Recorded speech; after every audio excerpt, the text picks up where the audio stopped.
মোদি কিভাবে আপনিও লাক্ষাদ্বীপের সৌন্দর্য উপভোগ করবেন রইল আপনার জন্য আপডেট।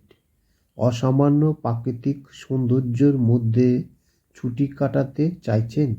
তাহলে আপনার ডেস্টিনেশন হবে লাক্ষাদ্বীপ।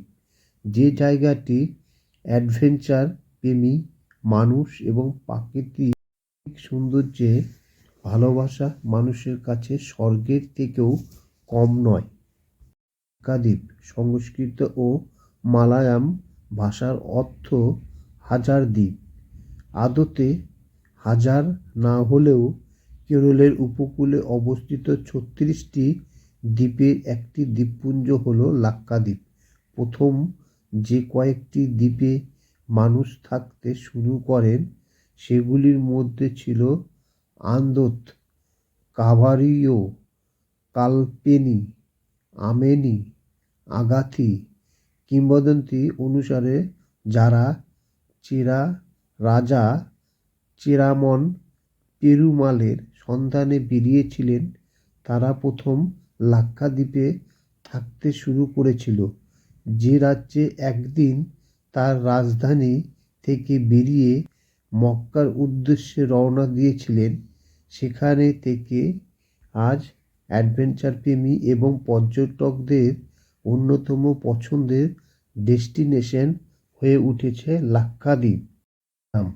একটি ছোট অশ্রু বিন্দুপর আকৃতির দ্বীপ যা আগাইও এবং কাভারিও একেবারে কাছে অবস্থিত। এটি লাক্ষাদ্বীপের একমাত্র জনবসতিহীন দ্বীপ এবং এটি ফসফোরসেন্ট এর জন্য পরিচিত, যা রাতে প্রবল বালির তীরে ধুয়ে সৈকতকে নীলাভ করে তোলে। আগাইও বিশ্বের অন্যতম নৈসর্গিক লেগুনগুলির মধ্যে একটি রয়েছে আগাইওতে। লাক্ষাদ্বীপের মধ্যে শুধুমাত্র আগাইওতে এয়ারস্ট্রিপ রয়েছে। কাদমত ৮ কিমি দীর্ঘ আর মাত্র ৫৫০ মিটার চওড়া, তাও সবথেকে চওড়া জায়গা। এটির পশ্চিমে একটি সুন্দর অগভীর লেগুন রয়েছে যা ওয়াটার স্পোর্টসের জন্য একেবারে আদর্শ জায়গা। এটি মূল দ্বীপপুঞ্জ থেকে কিছুটা বিচ্ছিন্নভাবে অবস্থিত। উত্তর দ্বীপপুঞ্জের দক্ষিণে প্রায় ২০০ কিলোমিটার দূরে অবস্থিত অন্যতম একটি বড় লেগুন আছে ১১টি গ্রামের একটি ক্লাস্টার যা আভায় নামে পরিচিত। যে গ্রামের সভাপতিত্ব করেন একজন প্রবীণ, তাকে নির্বাচন করা হয়। বেদু কাক নামে পরিচিত তিনি।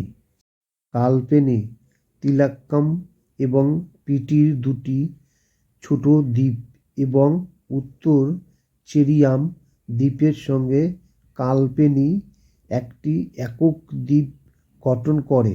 কালপেনির একটি অদ্ভুত বৈশিষ্ট্য হল এর পূর্ব এবং দক্ষিণ-পূর্ব উপকূল বরাবর প্রবাল ধ্বংসাবশেষের একটি বিশাল ঝড়ের তীর।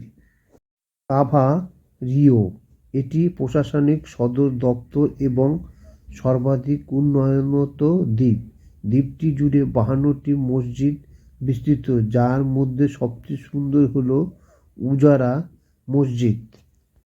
এর ধ্বংসাবশেষ মিনিকয় লাক্ষাদ্বীপের একমাত্র দ্বীপ যেখানে দ্বীপ প্রাচীরের ৮ মিটার গভীরতার মধ্যে এস হ্যাচোস্ট এবং অন্য জাহাজের ৩টি বড় জাহাজের ধ্বংসাবশেষ রয়েছে বলে মনে করা হয়। এই ধ্বংসাবশেষগুলি ভার্চুয়াল আন্ডার ওয়াটার মিউজিয়াম এবং এখানে পাওয়া মাছের প্রজাতিগুলি অন্য কোথাও পাওয়া গড় স্বাভাবিকের আকারের চেয়েও বড়, সম্ভবত ধ্বংসাবশেষের লৌহ খাওয়ার কারণে। বেশিরভাগ পর্যটন প্যাকেজগুলি kayak, canoe, paddle boat, sailboat, windsurfer snorkel set, glass তলযুক্ত নৌকা এবং অন্য সুবিধা রয়েছে। গভীর সমুদ্রে মাছ ধরার উৎসাহীরা বড় গেম ফিশিংয়ে লিপ্ত হতে পারেন। অভিজ্ঞ ক্রু সহ স্থানীয় নৌকা ভাড়া করা যেতে পারে। লাক্ষাদ্বীপে যাবেন। বিমান কোচি থেকে বিমানে লাক্ষাদ্বীপে পৌঁছানো যায়। কোচি হলো লাক্ষাদ্বীপের প্রবেশদ্বার। কোচি থেকে বিমানে আগোয়ি ও বাঙ্গারাম দ্বীপপুঞ্জে পৌঁছাতে 90 মিনিট লাগে। শুধুমাত্র আগোয়ি দ্বীপে একটি এয়ারস্ট্রিপ রয়েছে। আগোয়ি থেকে মেলার মরশুমে কাভারিও এবং কাদামতে নৌকা পৌঁছে যায়। বর্ষার আগোয়ি থেকে বাঙ্গারাম আইল্যান্ড রিসোর্টে যাওয়ার জন্য হেলিকপ্টার পাওয়া যায়। কাভারিওতে যাওয়ার জন্য সারা বছর হেলিকপ্টার পরিষেবা মেলে।